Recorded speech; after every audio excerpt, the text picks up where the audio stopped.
Lenkijos pietus, kalnai Karkonoze. Mano traukinys, su kuriuo važiavau. Iš karto va kokios uolos matosi.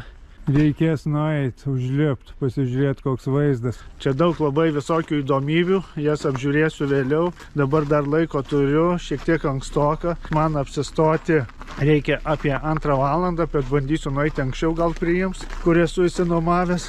Šiek tiek pavaikščiosiu po apylinkės. Ir va toks traukinys labai patiko juo važiuoti.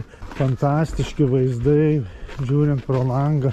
Džiugina sielą, kada keliauni tokių maršrutų. Ir štai kokie kalnai. Daug žmonių atvyksta į šią vietą, kad palaipioti po tuos kalnus. Labai daug yra slidinėjimo trasų. Bandysiu į kurią nors nuvykti. Kalnai nuožulnūs, nestatus, slidinėjimui labai tinkami. Labai daug šiuose vietovėse tokių uolų, akmenų didelių. Kaip iš tikrųjų gera šiais laikais gyventi. Vakar tokiu laiku buvau dar Alytuje, namuose pas save. O dabar esu štai čia, šioje vietoje. Reikia grožėtis pasauliu, kol galima gyventi gražiai, linksmai, nes laikas eina labai greitai. Ir tik laikas yra mūsų, visa kita yra laikina, o laiką mes turim savo, kiek išnaudosime ir kaip jį išnaudosime, viskas nuo mūsų priklausys. Na ir kelionė neapsėjo be nuotykių. Atvažiavau į Trakiškes ir prieš savaitę sugalvojau nuvažiuoti į Lenkijos pietus, į kalnus, ne į Zakaponę, kaip įprasta važiuoti lietuviams, bet į Karkonoze kalnai tokie yra. Na ir prieš savaitę norėjau nusipirkti bilietus važiuoti iki Varšavos. Atvykus į Varšavą po 1,5 valandos yra naktinis traukinys, turiu bilietus nusipirkęs su lova, sleeping car ir taip toliau. Ir sėdu į tą traukinį ir ryte aš jau būnu tuose kalnuose, niekada aš ten nebuvęs, ten labai faini kurortai prie pat Čekijos sienos, tiesiog ribojasi su Čekija ir galima netgi ten į tokį traukinuką sėsti ir nuvažiuoti į Čekijos tuos kurortus. Tai aš jums visą tai parodysiu. Bet prieš savaitę norėjau nusipirkti bilietą iš Kauno, nuvažiuoti iki Varšavos, iki Varšuvos. Ir ką jūs manot, bilietų nėra, išparduoti bilietai.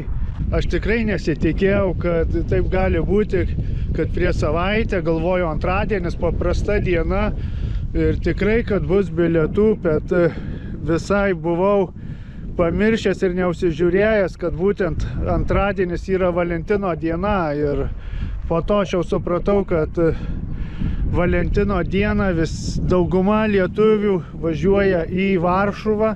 Na ir įėjau į Lenkijos tinklalapį Intercity.pl ir bilietų yra. Ir jeigu nuo Mockavos man kainuotų 25 eurai iki Varšuvos, tai nuo Trakiškių keliais kilometrais tik tais skirtumas kainuoja man apie 11 eurų. Taigi jau mane sistema skaito kaip Lenką, aš jau perku kaip lyg koksai Lenkų keleivis būčiau ir jau man yra lenkiškos kainos, neužkeltos, netarptautinės, kaip kad būtų, kas sieja su Lietuva, tai jau kainos jos yra dvigubai didesnės. Ir va kokia Trakiškių sena yra stotis, jinai nenaudojama, bet paliktas namas kaip muziejus.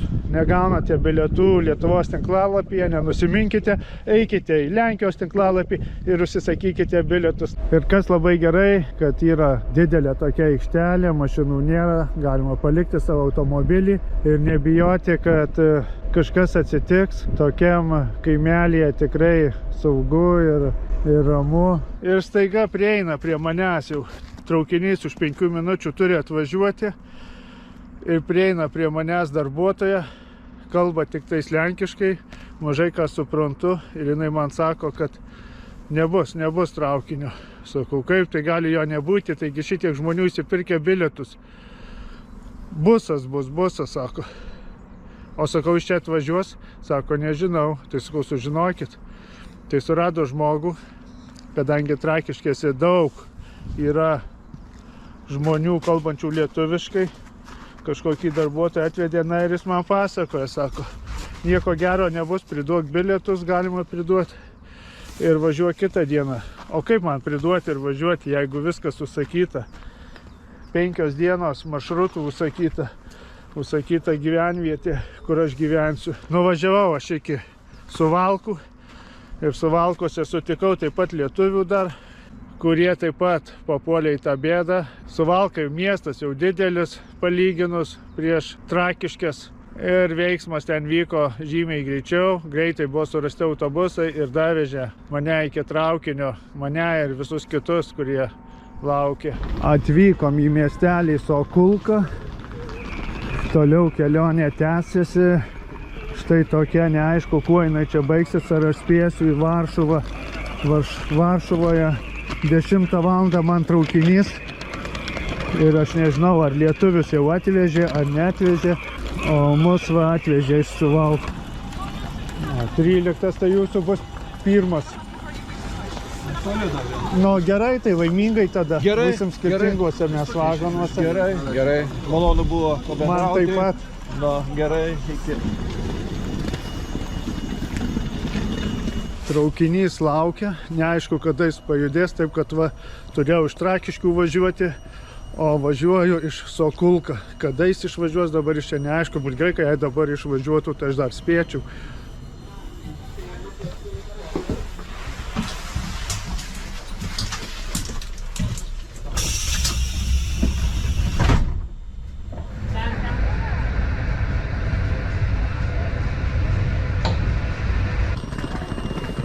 Vėluojame apie valandą 20 minučių. O aš turiu tokį langą, valanda maždaug 45 minutės, taigi labai tikiuosi, kad toliau nebus nesklandumų ir važiuos jisai pagal grafiką.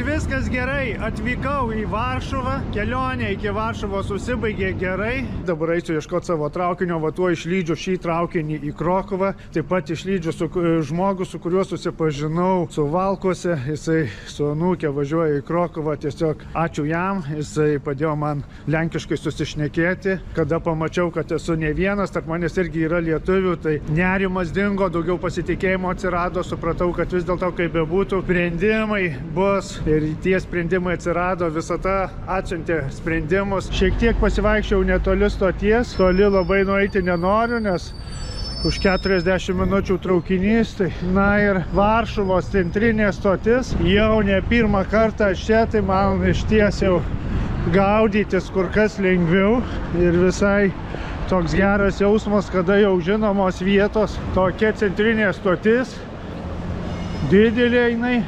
Pagrindas visas yra po žeme, visi peronai, keliai traukinių po žeme. Užsikelsiu dar į viršų, šiek tiek laiko turiu ir pažiūrėsime, kaip šis stotis atrodo iš viršaus. Kaip ir apžvelgiam stotį, eisiu dabar ir laukti traukinio, liko apie 20 minučių.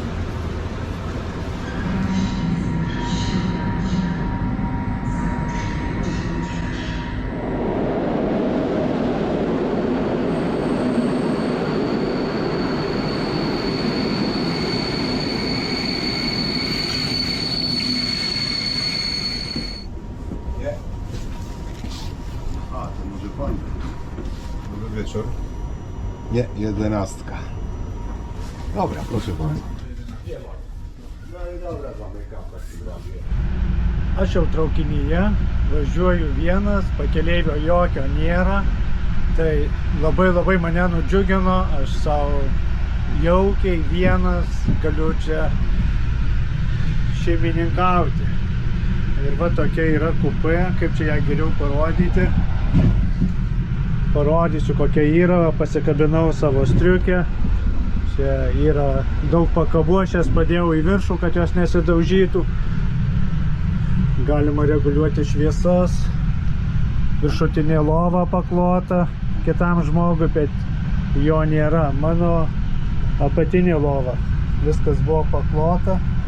Užraktai durų, 2 užraktai. Vienas susirakina ir dar yra antras, reguliuojasi. Čia radija labai šilta, tai iš ties nežinau, ar čia kažkur reguliuojasi, čia gal reguliuojasi kažkas tokio. Aha, šičia va reguliuojasi. Yra elektros lizdas. Viskas yra. Galima užsitraukti.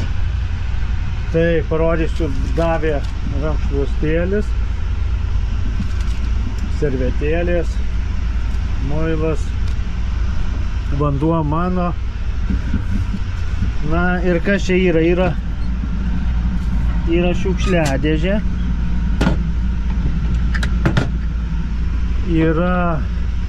Štai yra tokia va kriauklė. Nu, labai įdomu, gali apsiprausti, aišku, gerti vandenio nerekomenduojama. Bet va, karštas, koks karštas vanduo. Karštutėlis ir šaltas yra, ir karštas. Labai įkaitęs vanduo. Opa. Tada va čia toks dar baras yra. Kažkoks čia keksas. Kažkoks sausainis priklauso. Na ir yra vandens. Labai gerai. Labai gerai pasirūpinta. Ir man tokia traukinio kupė labai patinka, nes važiuoju naktį, ryte būsiu vietoje apie 8 ryto, po 8 gal šiek tiek. Tai nereikia nei viešbučio, nei ieškoti nakvynės, įsimiegi. Kuo puikiausiai, tikrai lova yra patogi ir jokių problemų. Prie traukinio bildėsio aš esu pripratęs, prie siūbavimo man dar labiau net patinka, kad siūbuoja tas traukinys, mane tiesiog migdo kaip kokį kūdikį. Taip kad fantastika, tokios kelionės naktiniais traukiniais nerealiai man patinka. Galėtų jų būti daugiau ir įvairesnių.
Ir taip aš atvažiavau laimingai, su šiek tiek nuotykių, bet šiek tiek streso, nerimo, bet dabar visą tai atperka. Šis miestelis turi daug nuožulnių, tokių kalnų. Štai kokie kalnai. Labai daug yra slidinėjimo bazių. Tai labai populiarus miestelis Lenkijoje, vadinasi jisai Poreba Gorna, tikslus pavadinimas, va, užrašom. Ir aš pasiskaičiau, kadangi esu prie pat Čekijos sienos, tai visai netoli nuo čia, važiuojant traukiniu 25 minutės, labai tokiu vaizdingu maršrutu važiuojant. Pasižiūrėti galima labai gražių vietų, kalnai ir taip toliau. Iki Čekijos kurortinio miestelio, kuris vadinasi, užrašyta čia. Dabar aš sulauksiu traukinio, traukiniai važiuoja kas valandą ir pirmin ir atgal. Tai labai populiarus maršrutas ir apžiūrėsime, koks ten tas kurortinis miestelis. Galbūt jums patiks ir jūs ten galėsite nuvykti, paatostogauti ir pasilinksmyti. Žmonės sėdi ir mėgaujasi vaizdu į kalnus. Mano kambarys, kurį išsinuomavau, yra su vaizdu į šiuos kalnus. Taigi tik prabudęs, jau iškart buvau atsitraukęs užuolaidas, tik pramerkiau akis ir pamačiau tokį nuostabų vaizdą. Galėsiu mėgautis šiuo gražiu vaizdu. Gersiu kavą ir žiūrėsiu į šias viršukalnes. Nuostabus vaizdas. Tenais yra slidinėjimo trasos, viena ekspertams daugiau, kita paprastesniems slidinėtojams, tokia lengvesnė. Keltuvas užkelia į patį viršų. Vakar nepasikėliau, nes labai daug žmonių buvo.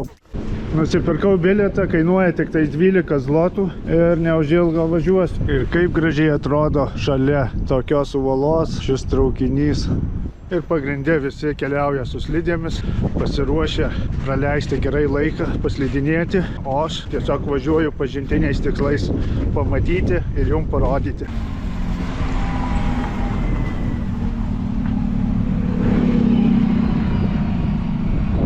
Atvažiavo žmonių daug, čia toks nedidelis tas traukinukas, bet vietos, manau, užteks visiems.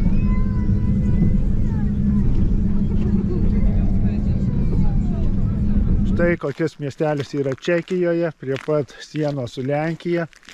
Tokius gal daugiau kaip kaimas. Ir eisiu aš po jį pasivaikščiosiu. Vaizdai nuostabus, išlipus iš traukinio, traukinių stotis ir kaip gražu koks miškas. Traukinys labai buvo pilnas, galvau, kad visi važiuoja iki šios vietos, bet pasirodo yra dar pačioje Lenkijoje prie pat sienos kažkokius slidinėjimo centras, visi su slidėmis ir labai daug žmonių vos sulipo. Kelionė pati truko ten, kol visi susigrūdė važiavom, tai apie 15 minučių, tai nieko tokio, pastovėjom, pakentėjom. Vaikštau po mišką, štai kokios uolos, didelis kokie akmenys, visur čia tų uolų, akmenų, turbūt ledynai dar, kada formavosi ledynmetis. Šitie akmenys nuo tų laikų. Geras jausmas pasivaikščioti po tokį mišką. Žmogaus nei vieno nesutikau. Kol kas akmenų upė. Ir va koks vaizdas gražus.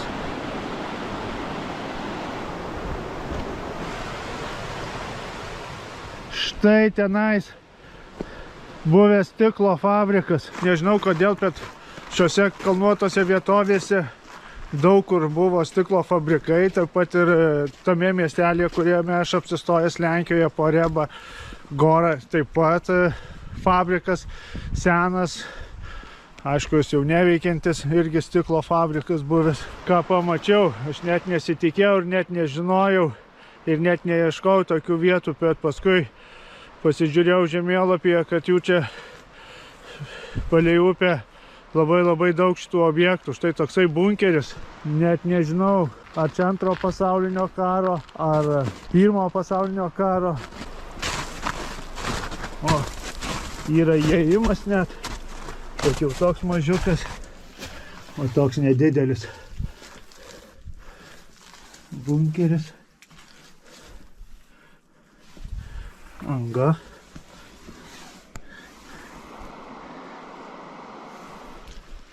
Šiame miestelėje yra ne vieną kartą vykęs pasaulinio lygio renginys žiemos. Koksai, tai tiksliai nežinau, bet informacijos šiek tiek mačiau, kad vykęs kažkoks pasaulio čempionatas. Tai ir slidinėjimo trasos, keltuvai, keliai patį viršų. Yra netgi trasa su tramplynais. Ten turbūt tik tais gal sportininkams jinai skirta. Toks ramus kurortas. Slidinėjimo nuostabu. Štai koks dar eksponatas nuo senų laikų. sniego mašina. Pastebėjau, kad netgi yra tokių vaikų su slidėmis čiuožinėja. Jie neseniai vaikščioti išmokę, stovėti ant kojų, o jau čiuožia su slidėmis. Suprantamas dalykas, kas gyvena netoli kalnų ir yra galimybė nuo pat mažens mokina vaikus slidinėti, taip kaip mes lietuviai mokiname plaukti. Štai pas mus daug gerų plaukikų Lietuvoje yra, o Čekija turi slidininkų daug. Ir štai koks viešbutis įdomus. Kambariukai, kur tie langai. Tikrai labai įdomus toks dizainas viešbučio. Iš karto išeini ir į trasą gali slidinėti. Toliau jau tenais keltuvai yra. Ir vaikam va tokios trasos padarytos. Tokia maža trasa vaikam. Slaumas, ar kaip čia vadinasi. Tada savo atėjai, užlipai su slidėm ir pasikėliai. Tokia mini trasa labai įdomi. Na, bet viešbutis tikrai įdomus. Užlipau ant šio viešbučio stogo, galima užlipti, yra laiptai ir pažiūrėti viską iš viršaus. Štai net 3 tramplynai iš viso yra. Vienas mažiausias, didesnis ir didžiausias. Ir pažiūrėkite, koks gražus vaizdas.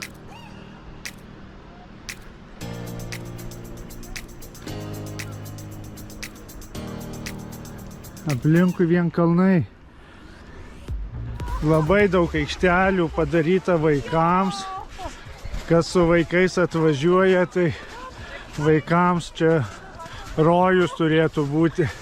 Mokina visai mažiukus su slidėmis, tik pradėjo vaikščioti, o jau mokina juos su slidėmis. Kaip ir viskas, manau, laikas eiti link traukinių stoties, laukti traukinio ir važiuoti į Lenkiją, į Parobagorną miestelį.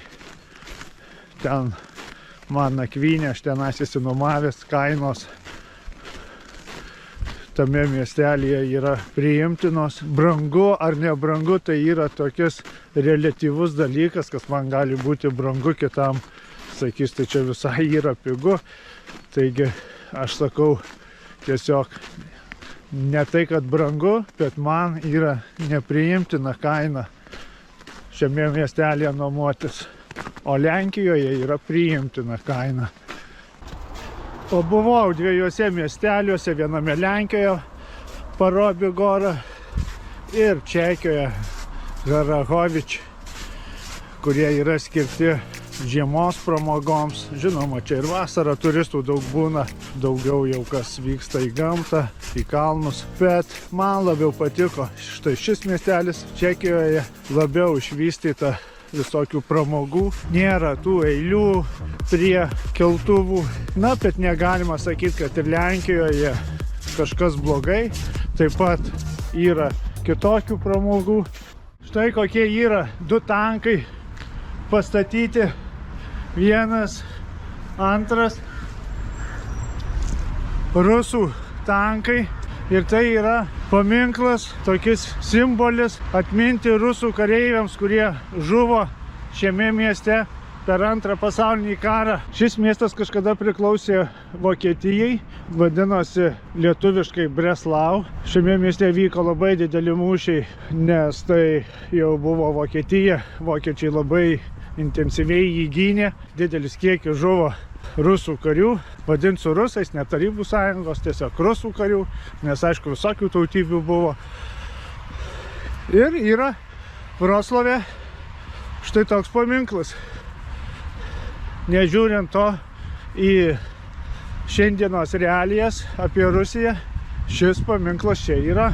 Ir matosi, kad tikrai tvarkoma yra. Viskas yra tvarkinga ir švaru, kažkas prižiūro šiuos kapus. Aš net nežinojau, kad yra iš vis tokie kapai šiame mieste ir kad dar gali būti tokie tankai, kuriuos reikėtų nuimti ir išlydyti turbūt į metalą ir paversti į kažkokius naudingus daiktus. Žinoma, šis monumentas pastatytas dar komunistinėje Lenkijoje, o komunistai visur yra komunistai. Ir va, kokios dar patrankos.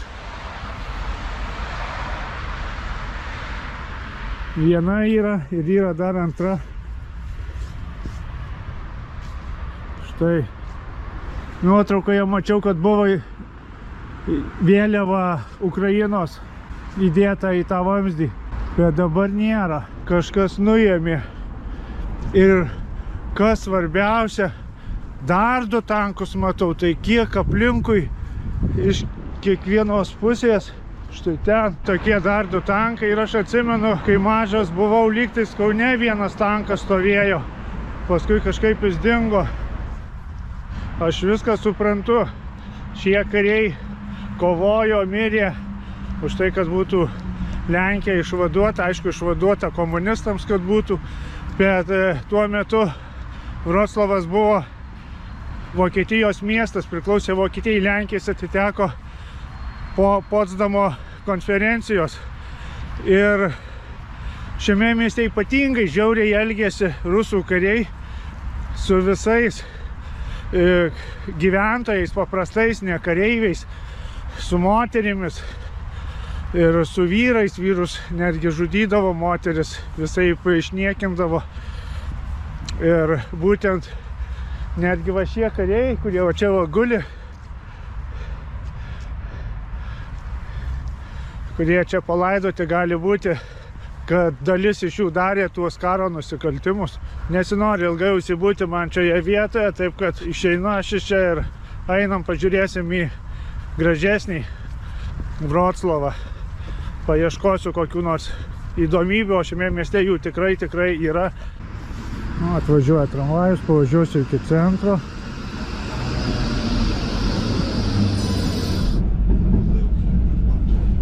Vroclavas miestas labai senas, nuo 10 amžiaus įkurtas ir šiame mieste yra labai senų bažnyčių. Dauguma jų nukentėjo per Antrą pasaulinį karą, buvo sugriauta, bet Lenkai labai stengiasi atstatyti, daug ką atkūrė. Miestas pagrinde istoriškai atkurtas yra, taip kaip ir Gdanskas, visiškai buvo sugriautas Gdanskas, o dabar galima netgi mėgautis senuoju Gdansko miestu, senamiesčiu. Ir tik pažiūrėkite, kokia šventovė stovi, čia net ne miesto centras. Ir kaip įdomu yra tie 2 bokštai sujungti tokiu tiltu. Vyksta restauracija, jėma. Taip, kad nepapulsiu į vidų. Vroclave apsistojau sename dar komunistinės Lenkijos laikų viešbutyje. Vroclave radau tokį seno tipo viešbutį. Didelis viešbutis, bet jis labai senas. Ir įvertinimas jo buvo tik 6 balai, bet galvoju, reikia išbandyti, pasižiūrėsiu. Tai va toks gana pigus viešbutis. Seni baldai. Mygtukai, kokius seni atrankilas. Dar nuo komunistinės Lenkijos turbūt jisai tapetai. Parketas. 2 lovos. Tokie seni baldai, dar telefonas yra. Nustebino, kad mineralinio yra grinai toks senų laikų mineralinis, net nežinau, ar tokį kažkur galima rasti, pirkti. Tai pigus viešbutis ir aš specialiai tokį pasirinkau, nes man patinka tokie senesni istoriniai viešbučiai.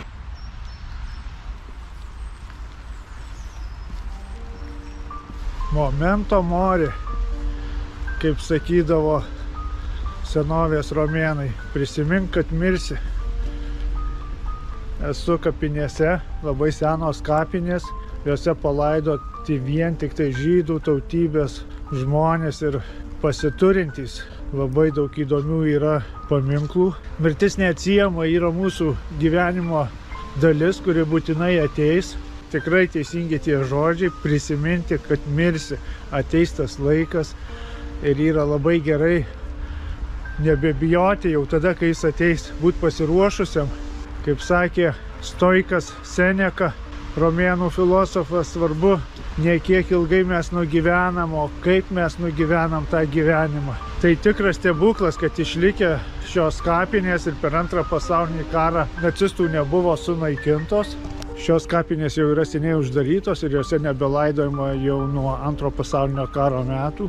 Aš esu nustebęs, tai tiesiog kaip muziejus koks šios kapinės. Ir prie tos sienos, štai taip išdekoruotos, jie laidodavo savo artimuosius, o jau visai turtingi netgi štai tokiam kape. Kyla tokių tikrų minčių apie savo egzistenciją, apie gyvenimą, apie tai, kad tas gyvenimas baigsis. Jis gali baigtis bet kurią dieną. Tas suvokimas, kad svarbiausia gyvenime vertinti tik tai svarbius dalykus. Daug yra nereikšmingų dalykų, dėl ko skauda galva, o neturėtų skaudėti. Ekskursiją baigiau po šias kapines. Dabar labai lyja, nežinau kaip čia pavyks šiandien man pavaikščioti po miesto centrą. Einu pasižiūrėsiu. Pabuvau prekybos centre, vadinasi Vroclavija. Labai didelis prekybos centras. Pavalgiau, kavos atsigėriau. Na ir nudžiuvau ir tikėjausi, kad išėjus jau lietus nebelis. Vis toliau lyja ir nieko nebelieka, man dar laiko iki traukinio 5 valandos, taip kad norisi miestą pamatyti, patyrinėti. Vroclavas labai garsėja nykštukais, jame yra apie 500 tokių skulptūrėlių nykštukų. Jos simbolizuoja tai, kad pasipriešinimas prieš komunistinę valdžią kada vyko. Tai tiesiog tuos nykštukus tokius piešdavo ant sienų, o dabar jų visai mieste yra, kalba, kad net 500, kol kas mačiau tik vieną. Priejau tokią įdomią vietą, anoniminiai vadinasi keleiviai. Štai kokios skulptūros žmonių.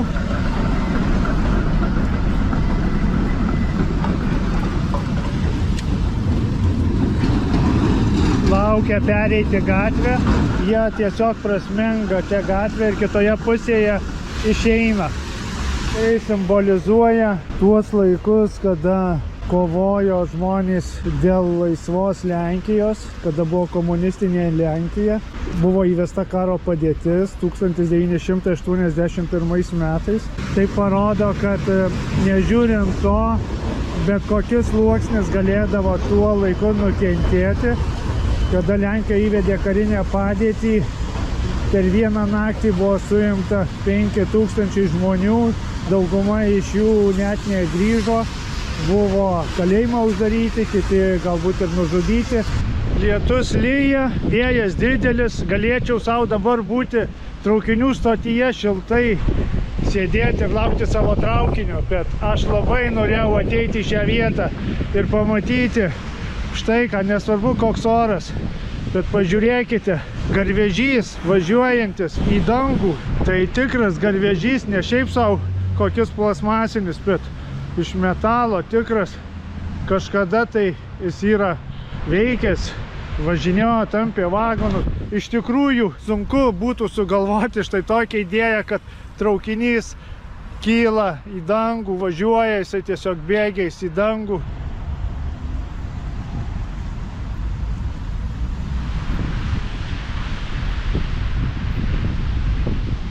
Vroclave yra daug įdomių dalykų, kurių aš nepamatysiu, nes jau temsta, nepamatysiu tų nykštukų, kurių pilna jų yra senamiestyje. Na nieko tokio nepamatysiu, tai nepamatysiu. Alytuje yra labai daug voverių, mažyčių tokių irgi. Visas miestas tų voverių, bronzinių tokių. Tai taip, kad prisižiūrėjęs esu. Ir skubėsiu dabar į traukinių stotį, būsiu ten, lauksiu traukinio. Labai graži Vroclavo stotis. Iš išorės atrodo kaip kokia pilis. Patinka man pavaikščioti po tokias didesnės traukinių stotis. Labai jos visos skirtingos ir visos įdomios yra. Ypač didelių miestų stotis, tai jos ypatingai buvo statomos garsių architektų.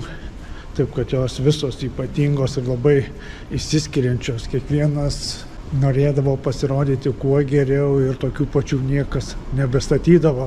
Jos būdavo tiesiog išskirtinės. Ir tai tęsiasi visur su geležinkelio atsiradimu.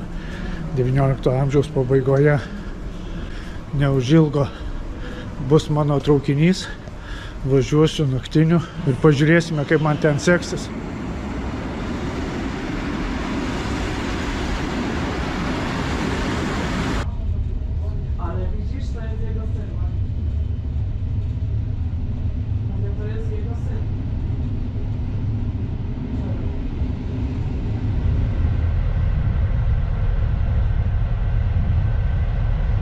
Tai aš ir Varšavoje, tiksliau Varšava, Schodne. Yra 4 stotys Varšavoje. Schodne, Zachodne, Gdanska, Centralinė, gal dar kažkokia yra smulkesnė tokia. Taigi naktis praėjo labai gerai, pamiegojau, pusę kelio vienas važiavau, paskui dar kitą pusę kelio porą keleivių atėjo. Na, bet viskas puiku. Traukinys atvažiavo laiku, dabar laukiu traukinio iš Krokuvos, kuris važiuoja į Lietuvą. Ir aš esu dabar peronas 2. Ir mačiau informaciją, kad atvažiuoja į 4 peroną. Einu, susirasiu peroną, kelią ir už 20 minučių jau bus traukinys į Lietuvą. Štai parašyta, 7:05 išvažiuoja, 5 minutės turės Mockava. Traukinio numeris ir kelias. Didelė stotis, net 7 peronai yra. Dabar po žeminių tunelių einu link 4. 4, gerai. Greitasis Pendolino traukinys. Pendolino toks pavadinimas, kaip iš italų kalbos verstųsi švytuoklė, nes jie ant posūkių gali pakrypti dideliu greičiu važiuodami. Deja, čia pilno greičio neišvysto Lenkijoje. Tokių trasų nėra. Didžiausias greitis gal 220 ar 250. Važiavau aš su juo iš Krokuvos į Varšuvą. Labai greitai kažkaip tenais praėjo man laikas. Pirmąją klasę važiavau, labai patogu. Tai net nesijautė, kol pavalgai, kol kavos atsigeri. Tai ir, galima sakyti, ir atvažiuoji. Labai kažkaip 2 valandos prabėga labai greitai. Traukinys į Lietuvą atvažiavo iš Krokuvos, taip, mano 17 vagonas. Toks pats vagonas, kokiu ir prieš tai važiavau visą naktį. Kiam 41 vieta. Vakar, kai pradėjau pusę 12 nakties kelionę, tai dabar jau esu po 11 valandų važiavimo Balstogėje. Čia sustojimas ilgas, prie pusę valandos, nes keis ir lokomotyvą ir atkabins dar keletą vagonų. Gal kokius 4 matau, nes turėtų būti užrašyta ne Belastok, iki Belastoko šitie vagonai važiuoja, o jau kurie prieky yra iki Mockavos. Tai iš viso 3-4 vagonus atkabins. Pirmos klasės vagonas. Kažkodėl neparduoda mums bilietų iš Lietuvos perkant jį. Nors parašyta, kad iki Mockavos, bet neina pirmai klasiai nusipirkti bilietų, jeigu perki važiuojant iš Lietuvos. Na, jeigu jau perki nuo Trakiškių, jau galima nusipirkti. Aš važiuoju iki Suvalkų, nors bilietas yra iki Trakiškių. Štai ir mano finišas. Aš Suvalkuose po 13 valandų važiavimo iš Vroclavo kelionės pabaiga. Atsisveikinu su jumis. Iki greito. Ačiū, kad jūs žiūrite.